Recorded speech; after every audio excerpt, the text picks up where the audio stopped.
Meus amados, bom dia.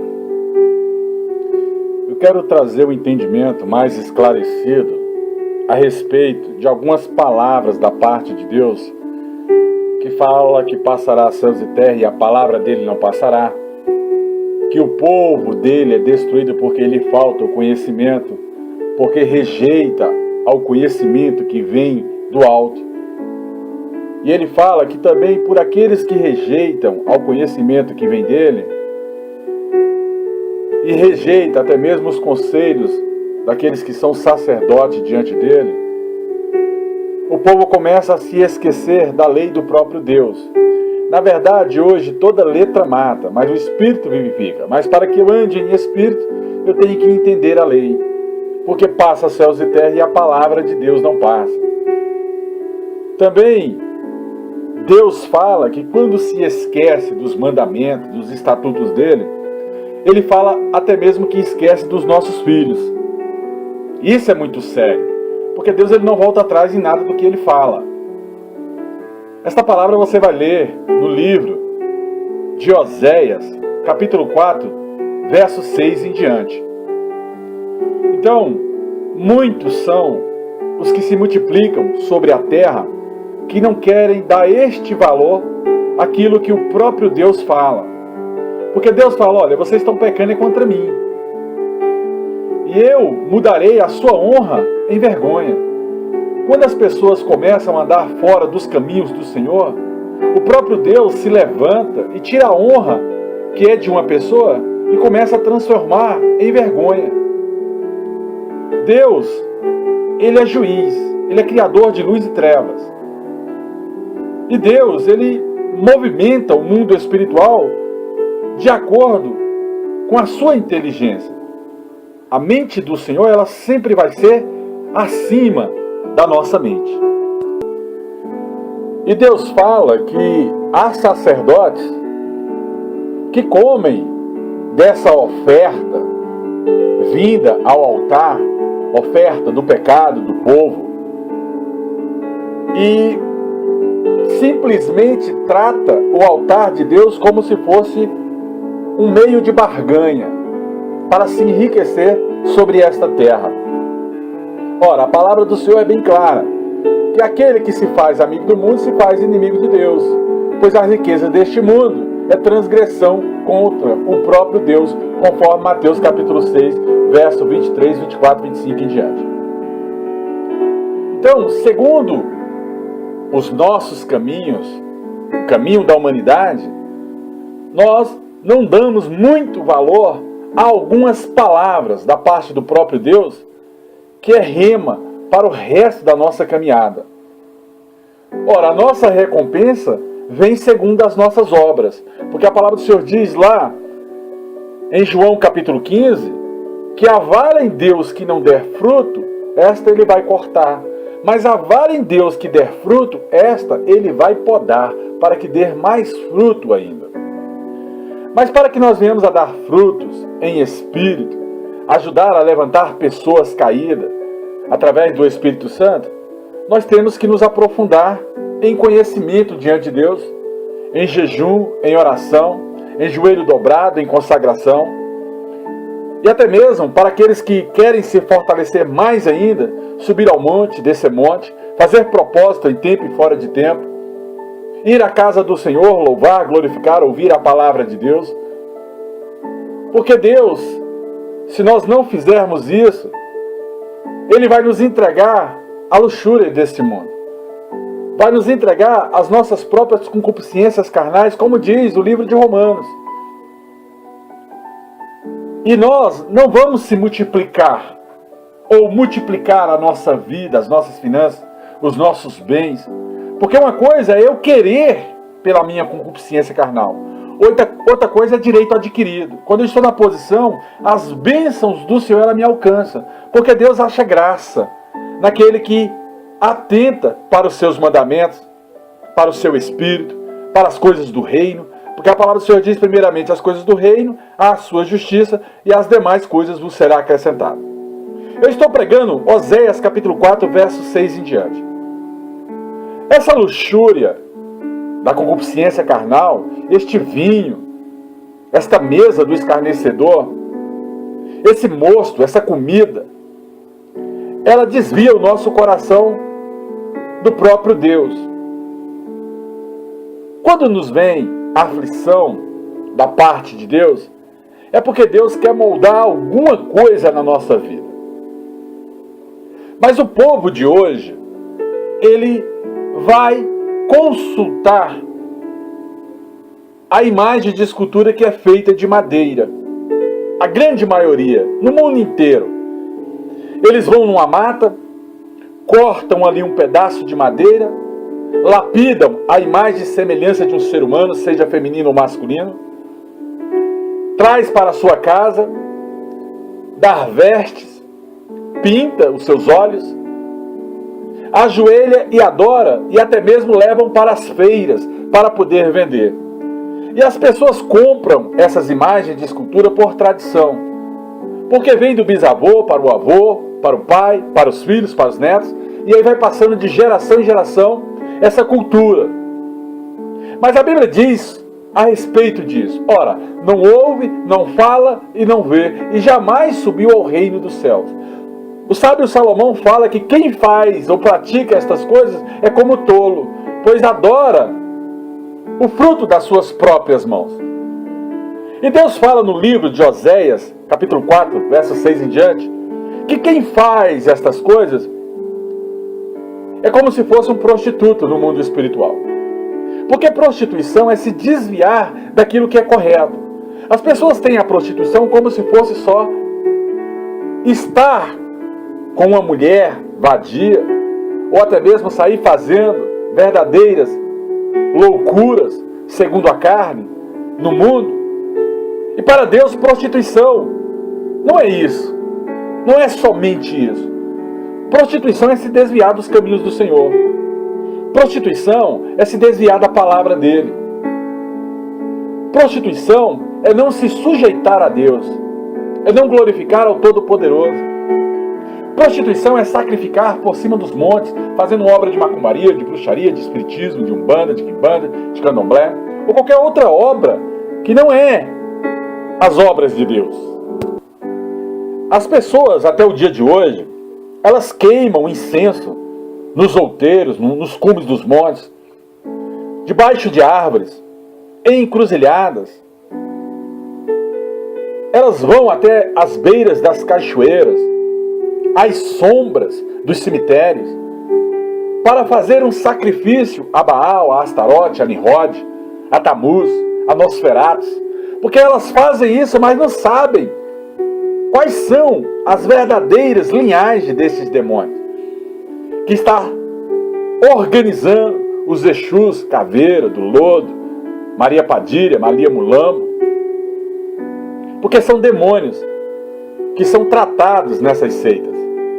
Eles têm nomes. E a Bíblia diz: não ignore os ardis de Satanás, porque ele está ao teu derredor. Ele ruge como um leão, tentando vos tragar, e vem travestido de anjo de luz. Mas as pessoas não querem entender esses fundamentos que partem do Senhor e começam a se prostituir. E começam a passar esta prostituição, esse desvio dos caminhos do Senhor para as suas gerações. E aí essa maldição vai passando de geração em geração. No Salmo 115 fala claramente que esses gentios, e a Bíblia fala que Deus não tem prazer no ímpio, mas sim no filho, naquele que se entrega ao seu altar, aos seus conselhos. Porque a Bíblia fala que aquele que confessa o Senhor Jesus como Senhor e Salvador da sua vida, Deus tem este por filho. E aí o pai começa a moldar o vaso. E aí vai para a mão do oleiro. E esse Salmo 115, ele fala claramente que algumas pessoas perguntam: aonde está o seu Deus? Talvez hoje muitas pessoas chegam na sua vida e querem saber que Deus é este que você serve, que tanto te maltrata, que tanto te coloca em aflição de espírito, que parece que as coisas na sua casa não rompem, que as portas não se abrem. Porque é assim na maioria da vida dos crentes. Ei, mas eu te falo uma coisa: fiel é Deus para te levantar. Fiel é Deus para levantar o humilhado, para abater todo soberbo, todo altivo. Porque se você está nessa situação e está louvando, glorificando, lendo a palavra de Deus, isso é sinal que você está na mão do oleiro. E o oleiro, ele vai terminar de moldar o vaso. Porque que adiantaria Deus te dar tudo que é promessa, colocar em suas mãos, se você não está preparado para sustentar o dom de Deus, a riqueza, a prosperidade? Porque não é o dinheiro que tem que te dominar, é você que tem que dominar o dinheiro. Esse é o propósito de Deus para a sua vida.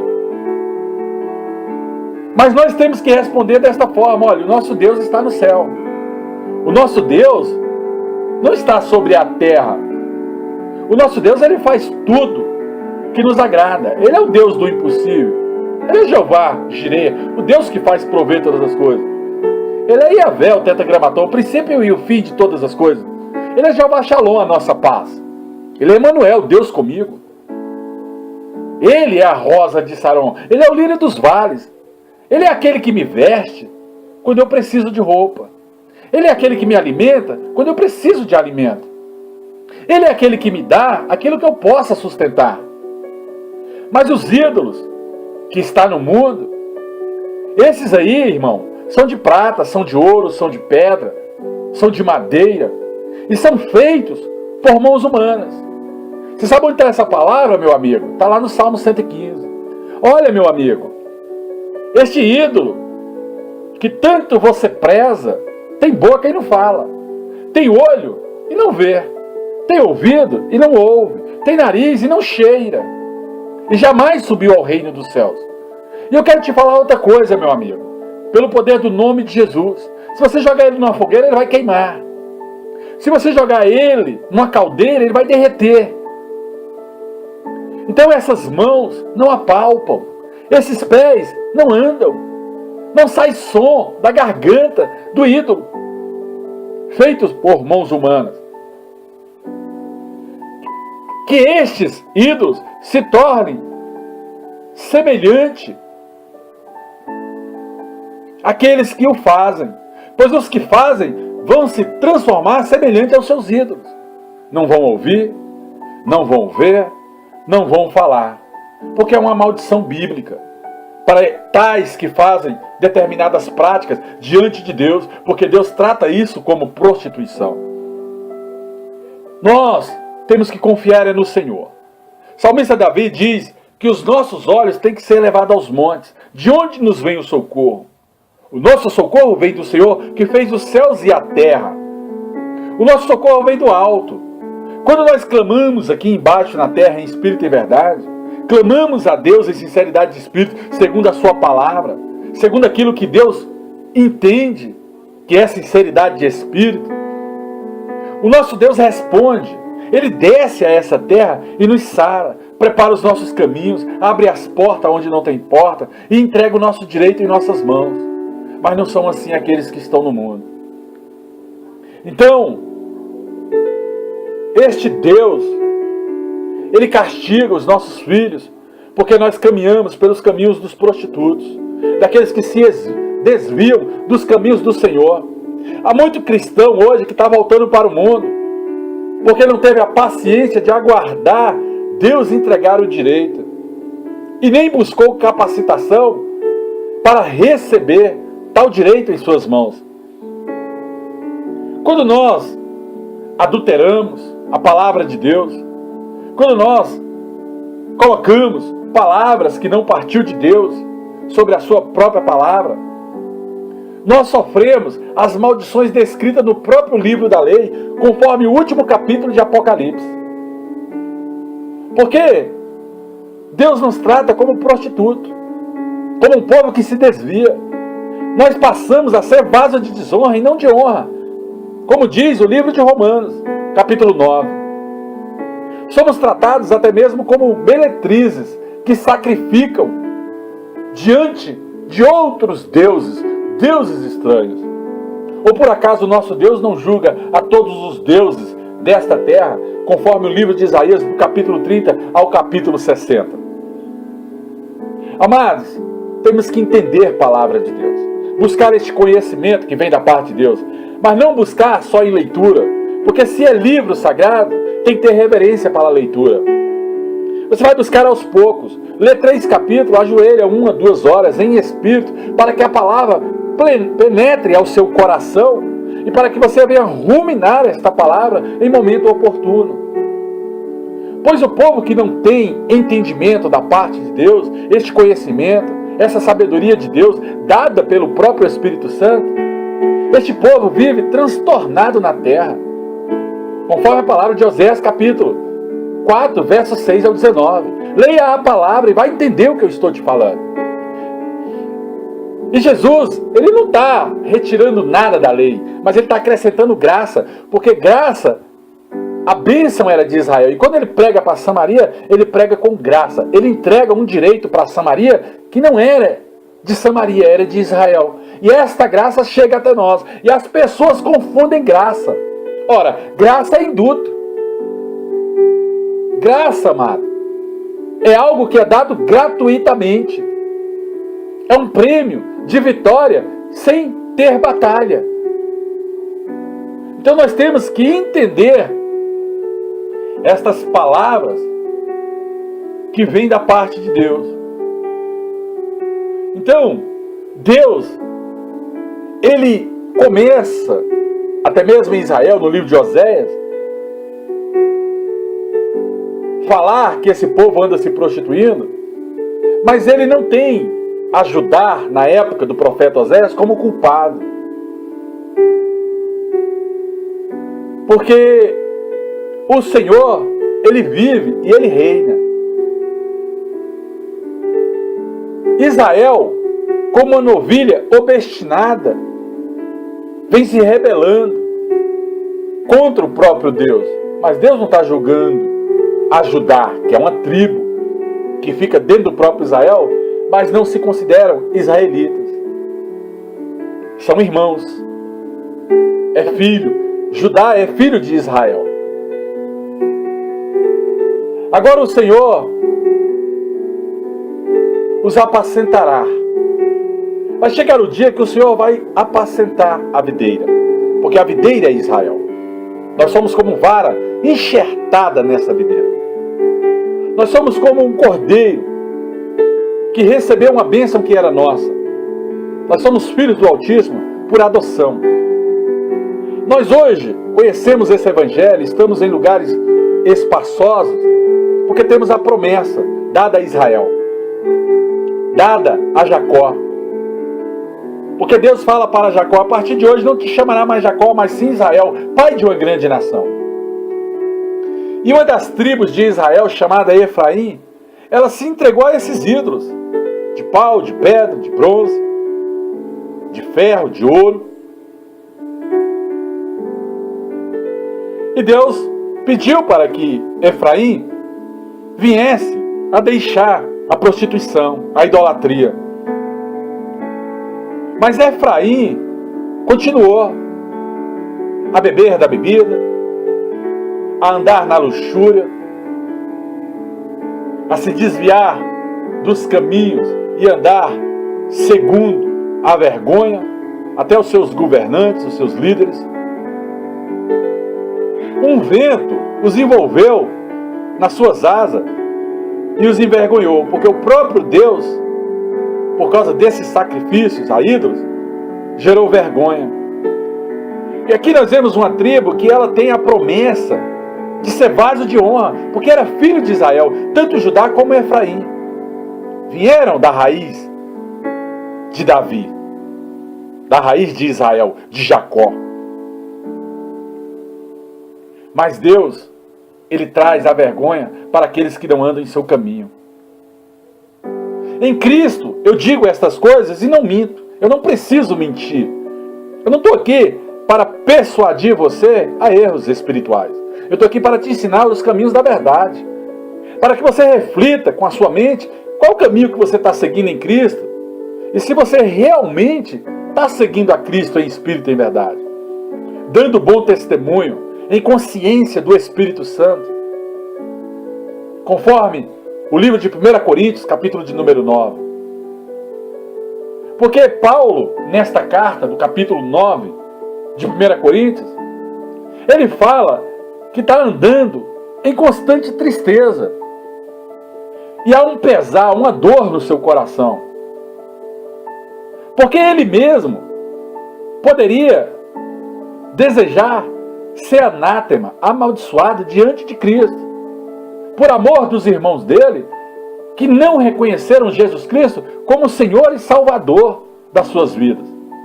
Ora, Paulo era judeu, de nacionalidade até mesmo romana. Ele tinha dupla nacionalidade. Ele tinha tudo para não seguir a Cristo. E ele se entristece por ver os seus irmãos, tanto romanos como judeus, não seguindo a Cristo, como ele seguiu em espírito e verdade. Porque até mesmo parentes de Paulo andavam na carne, na sua concupiscência carnal, adorando aos ídolos, se prostituindo diante do próprio Deus. E a idolatria, meus amados, não é só isso não. Idolatria é você querer passar a perna em alguém para se dar bem na vida. Idolatria é você andar em mentira constante para persuadir pessoas a erros. Isso é um estelionato espiritual. Isso é uma prostituição diante de Deus. Se Deus fala para sermos íntegros, retos, temente ao Senhor e se desviar do mal. Há estratégias da parte de Deus em nossas vidas. Nós temos que reconhecer estas coisas. Mas isso talvez seja muito mais elevado do que você pensa ou imagina compreender o poder de Deus. Porque a Bíblia Sagrada diz que todo aquele que mente é filho do diabo. Mas a Bíblia também diz que se pela minha mentira abunda mais a verdade de Deus, para a glória sua, porque sou eu julgado como pecador. São mistérios que as pessoas não enxergam na palavra de Deus. Mas essa é outra pregação. É só para você entender que João 8,44 fala que todo aquele que mente é filho do diabo. Mas Romanos capítulo 3,7 fala assim, pela minha mentira abundou mais a verdade de Deus, eu não posso ser julgado como pecador. Então há duas situações de mentira. Mas uma soa como estratégia e a outra é dolosa no mundo espiritual. Às vezes as pessoas querem saber qual será o meu próximo passo. E eu falo assim, não, irmão, eu estou indo ali resolver algo. Para que as pessoas não venham saber quais são os meus passos espirituais. Mas eu não falei isso para que esta pessoa se entristeça. Eu falei isso porque ela não tem que saber da minha vida. A minha vida está em Deus. Eu sou aquilo que eu falo. A boca fala do que o coração está cheio. Nós somos os pais. Temos que tratar a estes filhos, ensinando os caminhos da verdade. O bom pastor trata a igreja como se fossem todos os filhos. Nós somos os filhos de adoção. Nós temos glória em Deus, aliança com a sua lei. Oferecemos a Deus um culto racional em espírito. Confiamos nas suas promessas. Nós temos filhos espirituais. E eu tenho que ter a responsabilidade aqui de ensinar os caminhos da verdade. Ei, não se curve a imagem de escultura. Ei, não tente agradar a todos, porque muitas das vezes você está colocando a mão aonde Deus ainda está operando. É aquela pessoa que quer ofertar na mão de qualquer um. Se oferta, prospera a 30, a 60 e a 100 por um. E se você coloca ela em terra errada, talvez o efeito possa ser contrário. Tem que ter cuidado com estas coisas. Não saia sendo o bom samaritano enquanto Deus está tratando determinadas vidas. Vá somente à casa do Senhor, cumpre lá o livro de Malaquias na casa do Senhor e seja chamado de bem-aventurado. O qual Deus é sobre tudo e todos. Seja bendito Deus eternamente. E que o povo diga amém. Porque essa palavra ela é verdadeira, ela não mente. A palavra de Deus, ela não tem faltado a ninguém. Deus não é devedor de ninguém. Se Ele manda você fazer algo, você tem que fazer da maneira correta, certa. Porque se você fizer da maneira errada, você não tem galardão nisso. Nós não somos israelitas. Nós não somos nascidos em Israel. Mas nós somos enxertados a esta videira. Nós temos o direito, conforme lá em João capítulo 15. Nós não somos as descendências diretas de Abraão, mas nós somos filhos de adoção, enxertada a videira, a promessa dada a Abraão pelo próprio Deus. Em Isaac nós somos chamados descendência de Deus. Isto é, amados, nós sabemos que não são todos os filhos de Deus, não são todos que vão pronunciar a Cristo como Senhor e Salvador de suas vidas. Mas os filhos da promessa, aqueles que têm o chamado de Deus, esses, por obediência, por ser descendência, têm que reconhecer ao Senhor Jesus como Senhor e Salvador das suas vidas. Porque a palavra da promessa é esta. Porque este tempo, disse Deus a Abraão, por este tempo você vai ver Sara ter um filho, que foi Isaac. E não somente esta, mas também Rebeca também concedeu. Então, amados, pelo poder do nome de Jesus Cristo de Nazaré, nós somos descendência de patriarcas, de fé. Nós somos descendência de promessas feitas a Abraão, a Isaac e a Jacó. Porque eles não tinham nem nascido e Deus já tinha dado essa promessa a Abraão. E hoje nós estamos aqui colhendo os frutos da promessa. Eles não tinham nem feito bem ou mal, Isaac e Jacó, e Abraão já retinha esta promessa. Para que o propósito de Deus, segundo a eleição do próprio Deus, ficasse firme, por causa das obras de Abraão. Porque ele foi o pai da fé. Então nós não temos o direito de se dobrar a uma imagem de escultura moldada pelas mãos humanas. Porque se nós dissermos que lá ele representa um espírito, então nós não somos mais idólatras, agora nós somos espíritas. E a Bíblia diz que todo aquele que invoca aos mortos pratica a necromancia. As pessoas não querem entender essas coisas. Eu falo isso para que você saia agora e comece a se render, a se colocar na posição que Deus quer que você esteja. Nem que o maior sirva ao menor. Como está escrito, amei a Jacó, odiei a Esaú. Por acaso, é injusto Deus falar que amou a Jacó e odiou a Esaú? Há injustiça da parte de Deus nisso, conforme Romanos capítulo 9? A Bíblia diz que Paulo fala de maneira alguma, não há injustiça. Porque Deus ele faz o querer efetuar. Na casa dele há vaso de honra e de desonra. Porque diz a Moisés, eu me compadeço de quem eu quiser me compadecer. Terei misericórdia de quem eu quiser ter misericórdia. Mas o povo não quer entender isso.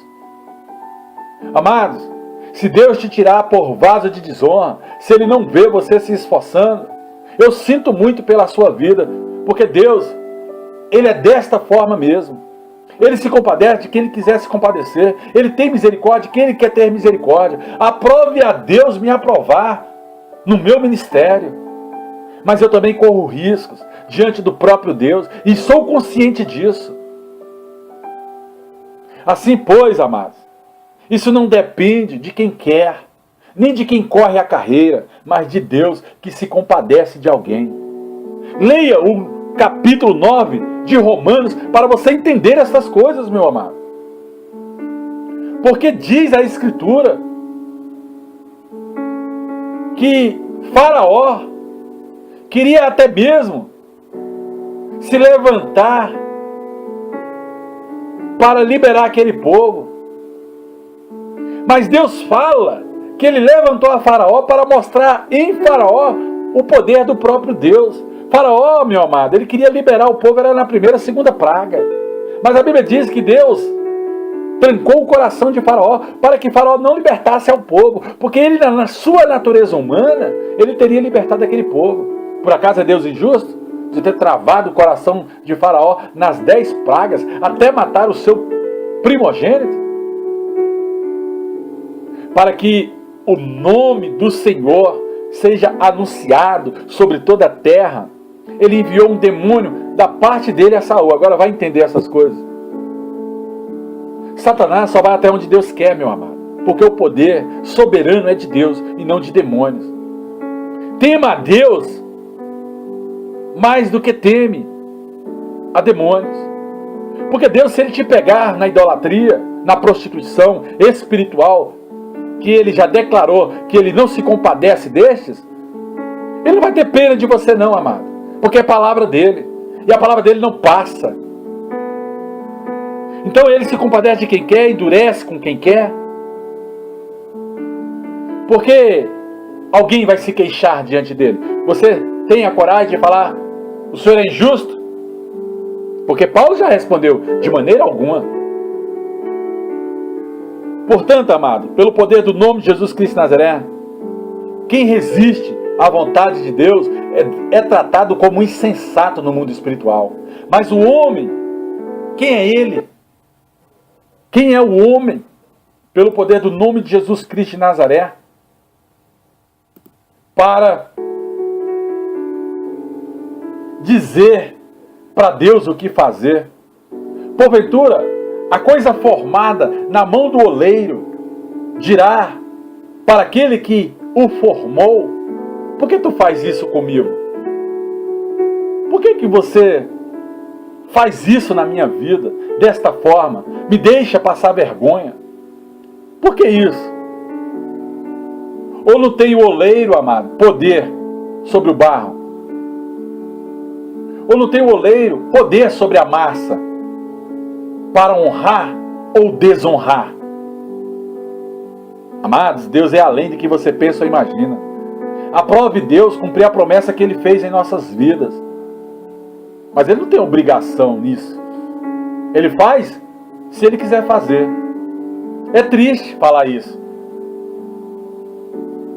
Mas nós precisamos simplesmente fugir da idolatria, da prostituição espiritual, entrar na presença de Deus, nos entregar em espírito e em verdade e pedir a Deus misericórdia. E que Ele não mostre a sua ira sobre nós. E que Ele nos dá a conhecer o seu poder, a sua autoridade, aquilo que está previsto em Mateus capítulo 10. E que Ele suporte com paciência os vasos, até mesmo da ira, aqueles que estão dentro da casa do Senhor como se fosse joio, preparados para a perdição. Que Ele transforme maldição em bênção, que esses vasos que praticam injustiça comecem a ser justos sobre a terra. Esta é a minha oração. Para que também Ele nos dê a conhecer as riquezas da sua glória. Para que nós venhamos a ser vasos de misericórdia. Porque se Ele nos preparou para a sua glória, antes mesmo da fundação do mundo, eu creio, meus amados, que nós somos como Ele chamou, para a honra e não para a desonra. Há muitos homens e muitas mulheres de Deus que vai pagar um preço tremendo, porque os primeiros a apresentar a sua obra vai ser aqueles que estão com títulos de pastores, de bispos, de apóstolos, pessoas que estão aí no mundo, nadando, pregando, persuadindo, porque a casa do Senhor só tem um direito: dízimo, oferta e voto. E isso não pode ser incisivo, persuasivo. O povo é que tem que compreender que se ele coloca no altar, vai prosperar a 30, a 60 e a 100 por um. Então Oséias, ele fala: chamarei o meu povo ao que não era meu. E esse que Oséias está falando somos nós. E amada a quem não era amada. Quando ele fala essa frase, ele está falando que Deus está pegando daqueles que não tinham a promessa, que não tinham o edito, que não tinha o induto, que não tinha a graça para nos entregar essa anistia de todo o pecado do mundo. Eu espero que você hoje seja anistiado, que você receba o seu indulto de soltura, espiritualmente falando, que você receba graça, porque graça ela é assinada no individual. A graça ela é dada pelo presidente da República a um preso específico. O indulto é assinado pelo presidente da República para um grupo. É aquela soltura de final de ano. E a anistia é para que a pessoa seja anistiada, até mesmo da pena. Pare de cumprir a pena, seja liberta e não seja mais culpada por isso. Você sabia que o nosso governo brasileiro, ou qualquer governo do mundo, ele pode impor a graça, a anistia e o indulto? Deus já tinha feito isso na sua palavra. Ele nos anistiou de todo o pecado. Ele nos deu o indulto de soltura. Ele nos deu a graça individual para adorar ao seu nome, em nome de Jesus. Assim, amados, vai suceder no lugar que nos foi dito estas palavras, a bênção do Senhor. Pois nós somos povo de Deus, chamados por filhos do Deus vivo, adoradores de Cristo. Também Isaías chama acerca de Israel: ainda que o número dos filhos seja como a areia do mar, o remanescente é que será salvo, aquele que permanecer até o fim, aquele que não titubear na obra, aquele que adorar a Deus até o fim, combater o bom combate como Paulo combateu. Então, amados, o que eu quero trazer é conhecimento, é entendimento, é sabedoria, é conhecimento de Deus, para que você seja completo nesta obra, para que você venha abreviar a justiça do próprio Deus através da pregação.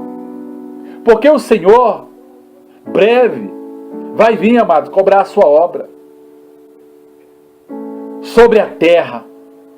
Breve, Ele vai vir visitar os seus pastores, os seus apóstolos, como muitos se intitulam, bispos. Porque o Senhor dos Exércitos não deixará descendência, a descendência dele, fazer qualquer coisa sobre esta terra. Ele não vai deixar a descendência dele ficar caminhando pelos caminhos de Sodoma e de Gomorra. Que diremos, pois?